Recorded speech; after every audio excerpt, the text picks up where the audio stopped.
He thought she was just another black woman to intimidate, until she stepped out of her car and delivered 6 words that made his blood run cold. The sun hung low over Atlanta, Georgia, casting long shadows across the quiet suburban streets. Judge Vanessa Carter was heading home after a long day at a community outreach event, her silver sedan humming smoothly along the road. A minor crack in her taillight, something she hadn't had time to fix, caught the attention of Officer Derek Lawson, a man known for his aggressive policing. Flashing red and blue lights lit up her rearview mirror. Vanessa sighed and pulled over, hands resting visibly on the steering wheel.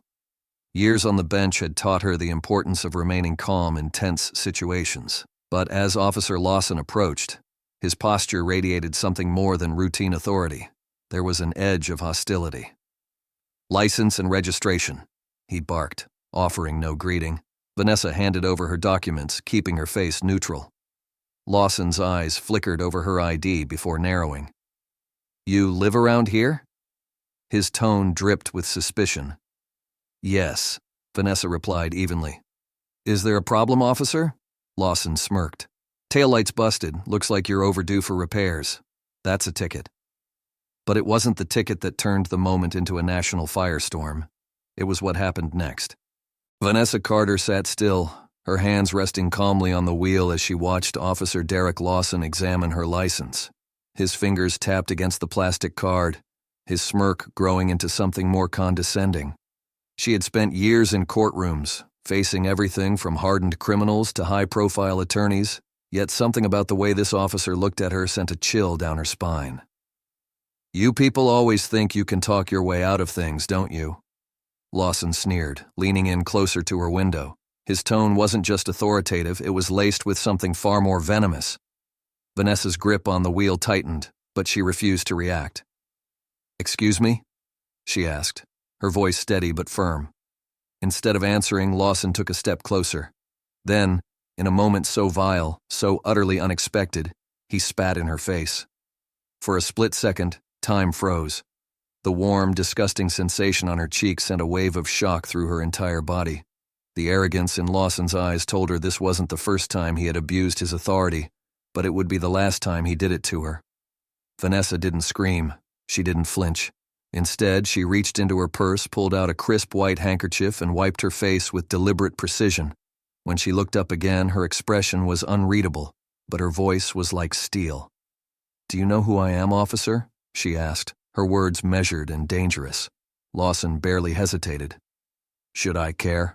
he scoffed. Vanessa pushed her door open and stepped out, her movements slow and deliberate. Standing just inches from him, she squared her shoulders and met his gaze without blinking. "I'm Judge Vanessa Carter," she said, "and you just made the biggest mistake of your career." Lawson's smirk faltered for the first time. His confidence wavered as realization set in. His eyes darted around, scanning the street as if searching for a way to undo what had just happened. "You should call your supervisor," Vanessa continued, her voice cutting through the thick, humid air. "Because we're not leaving until this is documented." A muscle in Lawson's jaw twitched. For the first time, he wasn't in control. The confrontation wasn't over. It was just beginning. And the fallout would shake the entire city. Officer Derek Lawson's breath hitched as Judge Vanessa Carter stood before him, unwavering. The realization of his mistake was beginning to set in, but his pride wouldn't let him admit it. He squared his shoulders, feigning confidence, but the shift in power was undeniable.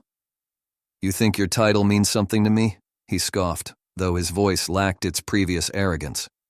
Vanessa didn't respond immediately.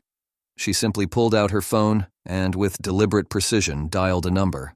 The silence between them was suffocating as the ringing tone filled the humid evening air. "This is Judge Vanessa Carter," she said, her voice calm yet authoritative. "I need a supervisor dispatched immediately. I've been subjected to misconduct by an officer and this needs to be documented." Lawson's face paled.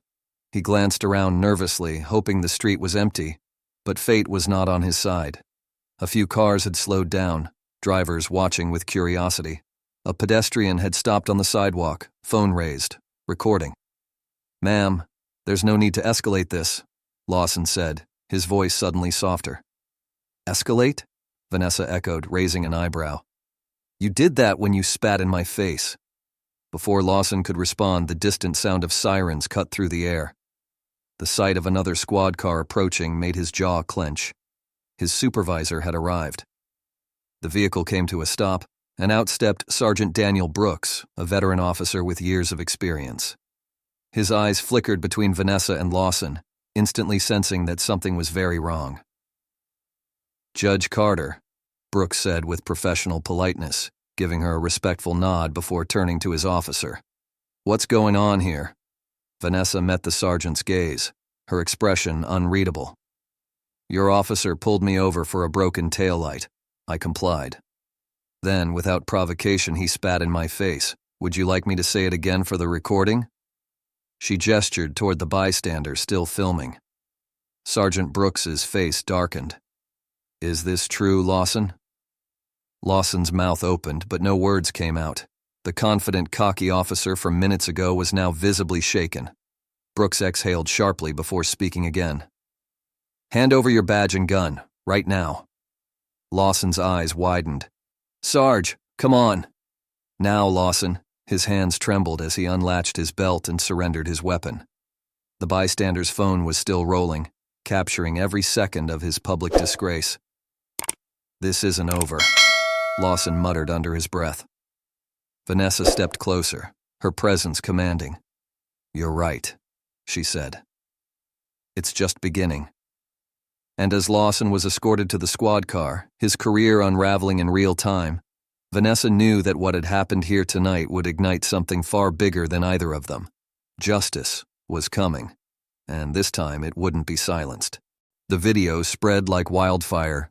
By the next morning, it had racked up millions of views across social media. The headline was impossible to ignore. Officer spits on Judge Vanessa Carter, gets stripped of his badge on the spot. News networks picked up the footage, playing the moment on repeat. The public outrage was instant and overwhelming. People flooded online forums and comment sections, demanding accountability. Protesters gathered outside the Linden City Police Department, holding signs that read, "Justice for Judge Carter and no more abuse of power." Meanwhile, Vanessa sat in her home office, scrolling through the overwhelming flood of messages. Supporters praised her for standing up, but threats had also started trickling in, anonymous messages warning her to stay in her lane. A sharp knock at her door made her jump. She opened it to find Leon Grant, a longtime friend and civil rights attorney, his face a mixture of admiration and concern. You didn't just expose an officer, he said, stepping inside. You just put a spotlight on a corrupt system. Vanessa exhaled. I didn't ask for this attention, Leon. He crossed his arms. Doesn't matter. You've got it now. The question is, what are you going to do with it? Before Vanessa could answer, her phone buzzed, an unknown number. She hesitated, then answered. Judge Carter, this is Superintendent Lisa Monroe, the voice on the other end said, head of the State Police Oversight Committee.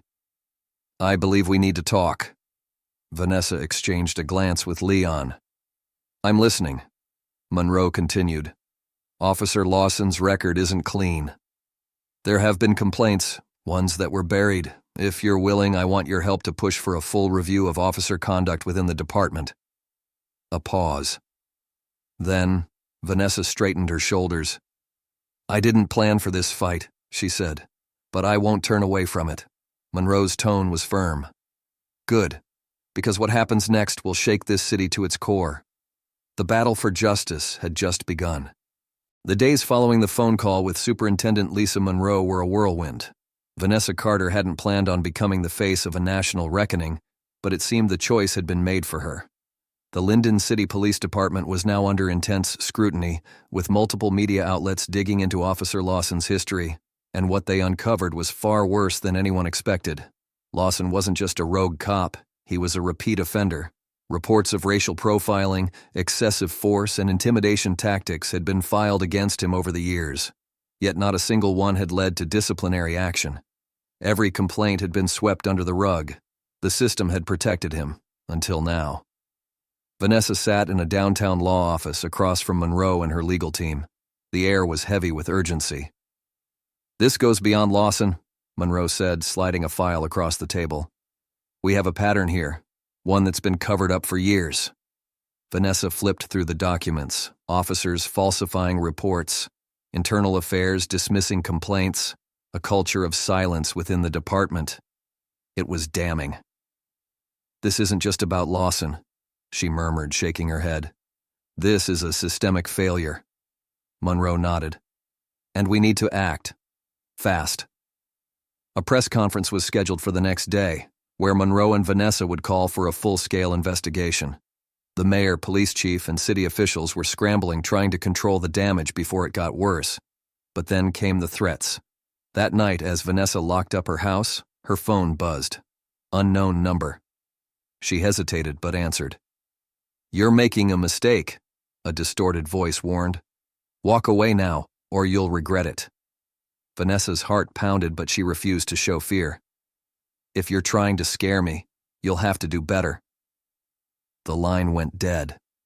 The next morning, someone spray-painted "traitor" across her car. It was a warning, a message from someone who didn't want the truth coming out. Leon Grant was the first to see it when he arrived. "This is getting dangerous, Vanessa," he said, jaw tight. "You need protection." Vanessa refused to back down. "If they're this scared, that means we're getting close to something big." She turned to Monroe. "Let's hold that press conference." Monroe nodded. "Let's make sure the whole world is watching." With that, they walked into the storm, ready to fight. The day of the press conference arrived, and tension crackled in the air like an oncoming storm. The small City Hall Plaza in downtown Linden City was packed with journalists, community activists, and concerned citizens. Camera crews from national news stations lined the edges of the crowd, microphones extended like weapons, ready to capture every word. At the podium stood Superintendent Lisa Monroe, Vanessa Carter, and a handful of local leaders who had joined their fight. The city officials were absent, clearly hoping to distance themselves from the controversy. Monroe stepped up first. She cleared her throat and spoke into the microphone, her voice calm but unwavering. "We are here today because an act of gross misconduct has shone a light on something much larger, a broken system that allows officers like Lawson to operate without accountability." The crowd murmured, the weight of her words sinking in. Monroe continued. "This department has failed its people for too long. We are demanding a full federal investigation into not just Officer Lawson, but the entire Linden City Police Department and its history of covering up abuse. This is no longer just a city matter. This is a fight for justice." The reporters erupted with questions. "Superintendent Monroe, are you saying there is a cover-up? Is the city cooperating with your demands? Will Officer Lawson be arrested?" Before Monroe could respond, Vanessa Carter stepped forward. She wasn't just a judge today. She was a woman who had been humiliated and disrespected by a system designed to protect her. She took a deep breath and gripped the microphone. "Let me be clear. This is not just about me. This is about the people who don't have a platform, the people who are silenced, the ones who get treated like suspects just because of the color of their skin." A wave of applause rippled through the crowd.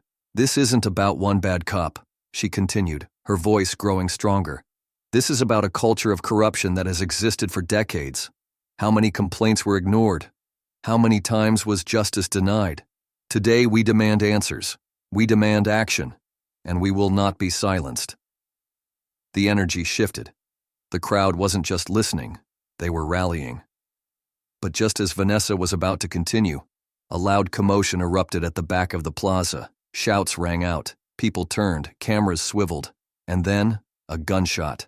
Screams pierced the air, chaos exploded, people scattered, ducking behind cars and barriers. Monroe grabbed Vanessa's arm, yanking her down behind the podium. Security scrambled. Vanessa's heart pounded as she scanned the area. Who had fired the shot? Was this a targeted attack?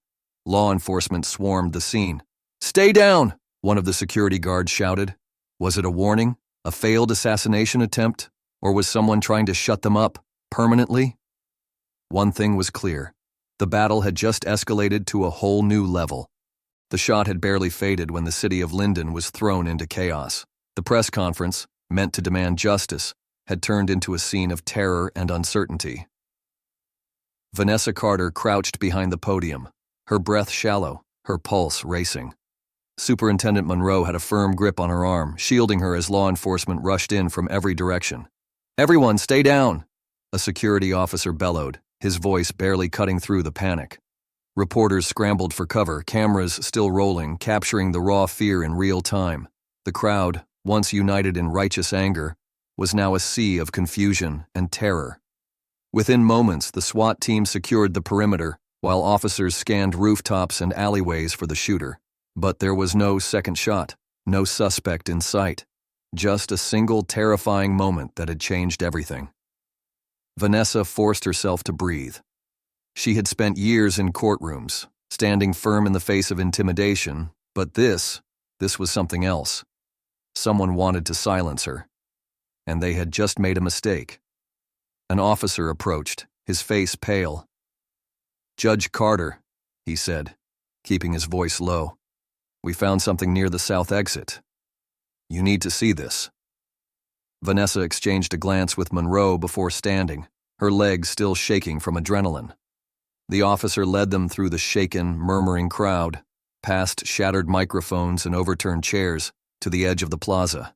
There, spray-painted in thick black letters on the sidewalk, was a message that made her blood run cold. "Drop the case or next time you won't be so lucky." Vanessa's hands curled into fists. This wasn't just intimidation anymore, this was a declaration of war. The moment the news broke, the country erupted. The footage of the shooting spread across every major network, sparking outrage, speculation, and fear. "Was this an assassination attempt?" one anchor asked. "Who is trying to silence Judge Carter? Will she back down?" The answer was clear. By midnight, protesters had gathered outside the Linden City Police Department, demanding justice, not just for Vanessa, but for the corruption that ran deep within the system. Monroe turned to Vanessa as they stood in a secured office later that night. "Whoever did this wants you scared. They want you to stop." Vanessa met her gaze, her resolve stronger than ever. "Then we make it impossible to ignore. If they thought one bullet would stop this fight, they just made the biggest mistake of their lives. The war for justice had just begun, and Vanessa was ready to take it all the way." The courtroom was packed to capacity. Tension hung in the air like a thunderstorm about to break. Reporters, activists, and government officials filled the gallery, their eyes locked on Judge Vanessa Carter, who sat behind the bench with an expression of unshakable resolve. The city of Linden had been on edge since the attempted assassination. But today wasn't about fear. Today was about justice. Officer Brian Connors, the disgraced cop at the center of the case, sat rigidly next to his defense attorney. He no longer had the smug arrogance he once carried. His fate now rested in the hands of 12 jurors who had seen the evidence, heard the testimonies, and felt the weight of his actions. A clerk stood, unfolding the verdict. The room held its breath. "On the charge of police misconduct and abuse of power, we find the defendant guilty." A gasp rippled through the courtroom. Then, a roar of emotion. Some people cheered, others wept. Justice had finally been served. Vanessa's gaze remained locked on Connors. No celebration, no gloating, just justice.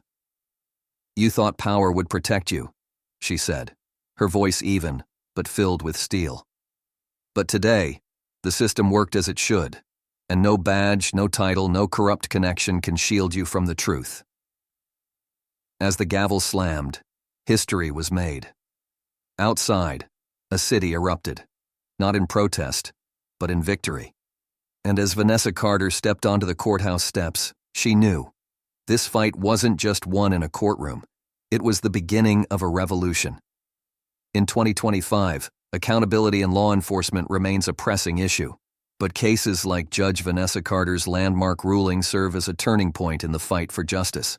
The story is a reminder that silence enables corruption, and that one voice, when backed by truth and integrity, can ignite real change. Today, with social media amplifying voices, the power to demand reform has never been stronger. Citizens are no longer willing to accept injustice as the status quo. They demand transparency, better training, and zero tolerance for abuse of power. Judge Carter's courage proves that holding institutions accountable isn't just possible, it's necessary. But this victory is only the beginning. Will law enforcement finally embrace reform? Or will powerful forces continue to resist change? The answer depends on whether we as a society keep pushing for justice. Do you believe justice should always triumph over power? Show your support for Judge Vanessa Carter and the fight against corruption by leaving a comment below. Should she continue leading reform efforts or take on a bigger role in reshaping the system? Hit like if you stand for accountability, and share this story to keep the conversation alive. What should Judge Carter do next? Let us know your thoughts. We're listening. Change starts with all of us.